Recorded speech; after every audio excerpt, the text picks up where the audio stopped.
Je suis à côté d'Ingrid Betancourt ici, donc en direct sur Grand Lille TV. Merci beaucoup Ingrid de nous accorder ces quelques minutes à Lille, au Furet du Nord. Vous êtes venue présenter votre livre intitulé Même le silence a une fin. Alors c'est, on l'a bien compris, le récit de 6 ans et demi de captivité dans la jungle colombienne.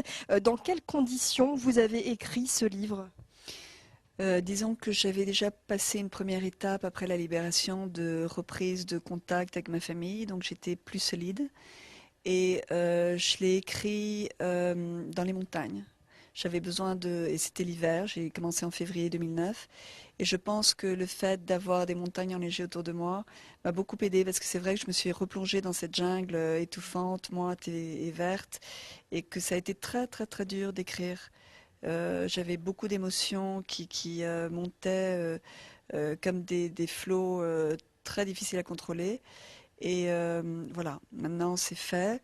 Et je crois que ça a été une étape nécessaire et j'espère que les gens vont m'accompagner dans ce retour là-bas. Une étape nécessaire pour vous reconstruire après ces années d'enfer ? Je pense que c'était une étape nécessaire d'abord pour partager avec les miens parce que je n'avais pas réussi à dire ce qui s'était passé, à parler.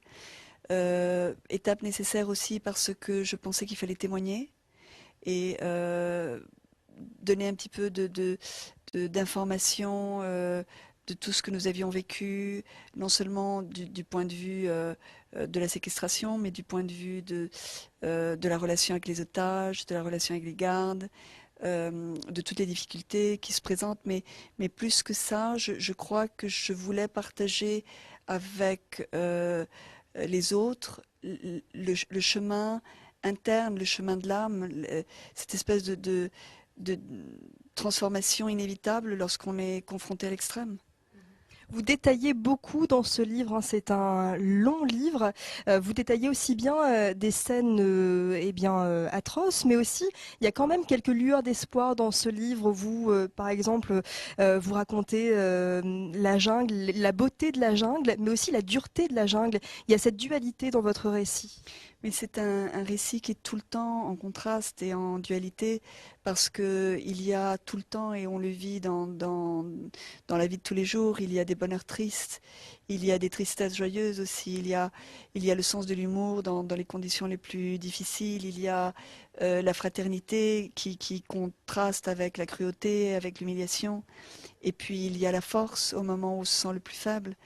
Et puis il y a surtout la prise de conscience de ce que nous sommes et cette espèce de révélation pour moi de me dire au moment où j'avais tout perdu et que j'étais vraiment enchaînée à un arbre dans cette espèce de situation très, très douloureuse d'avoir tout perdu en me disant oui j'ai tout perdu évidemment mais il y a peut-être quelque chose que je n'ai pas perdu et c'est la liberté la plus fondamentale qu'ils ne pourront jamais me prendre, celle de définir quelle sorte d'être humain je veux être, qui je veux être. Et je crois que c'est une découverte que nous faisons tous les jours.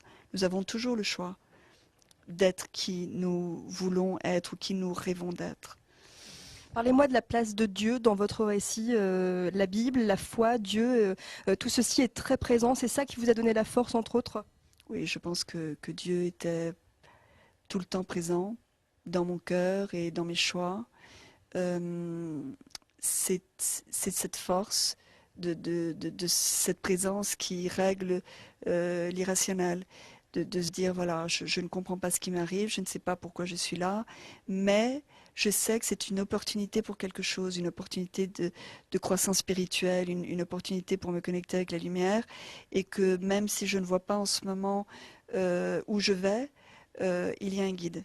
Il y a un guide et ça ne peut être que bon.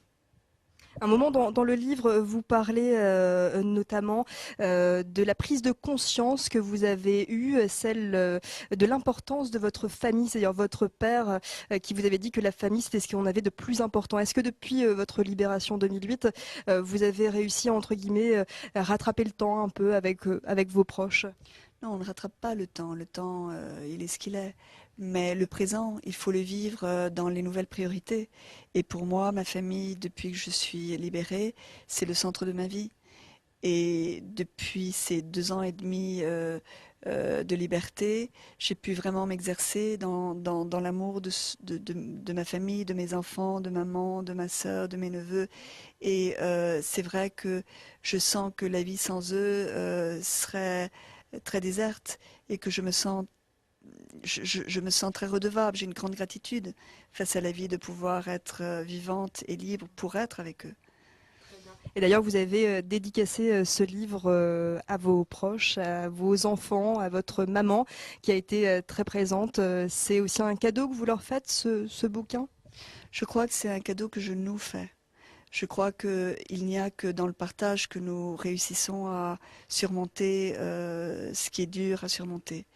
Et que dans la compassion des autres, nous trouvons le repos pour nos propres douleurs. Merci beaucoup. Je rappelle le titre de votre livre, Même le silence a une fin. C'est d'ailleurs un vers d'un poète que vous aimez beaucoup. Vous pouvez nous en dire un petit mot? Oui, Pablo Neruda est un des poètes que je respecte le plus et que j'aime le plus. Poète chilien, extraordinaire. Si vous ne le connaissez pas, je vous en supplie, lisez-le parce que il n'y a pas, je pense, plus grand poète de l'amour que Pablo Neruda. Et ça, c'est un de ses vers dans un poème qui s'appelle Para Todos, pour tous, dans lequel il décrit un petit peu ce que sera, comment il se voit lui après sa mort et comment il va continuer à vivre à travers ses mots dans nos cœurs, parce que le silence, même le silence, a une fin. Et voilà, je crois que c'est ça, c'est la victoire face à l'irrationnel, face à la mort, c'est l'espoir qui est vainqueur. Voilà, Même le silence a une fin aux éditions Gallimard, donc à découvrir sans plus attendre. Merci beaucoup Ingrid Betancourt d'avoir été en direct avec nous sur Grand Lille TV.